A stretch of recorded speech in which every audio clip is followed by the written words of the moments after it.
Ken love team sa Dolce Amore World Tour sa UK at Italy.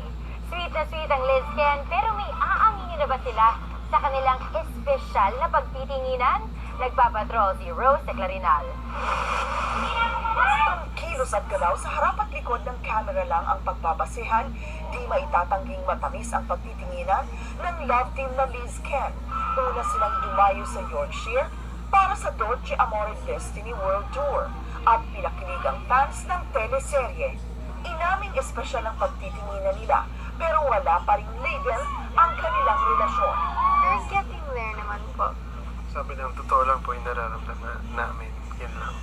Nakiduwit sa mga fans at sumayaw rin ang kapamilya heartthrob.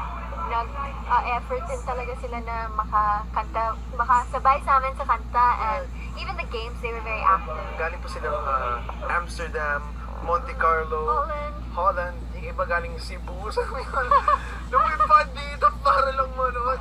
Inabangan din sa Milan ang Dolce Amore Grand Fans Day. Raisa Soberano. Dolce Amore. Ay, kita! From Italy. Nagtiis ng gutom at pagod ang diehard fans. Ang grupong ito, dinaan na lang sa kanta ang pagkainit. Mga bata yan ang nagpapalit ng mga sagot namin pagdating sa trabaho. We love Dolce Amore, nanggaling pa kami sa Las Vegas para lang manood. Pagbukas ng venue, nagsimula ng magkagulo ang mga fans. Maging ang mga marshals ay nahirapan sa pagkontrol ng tao pero wala namang seryosong nasaktan.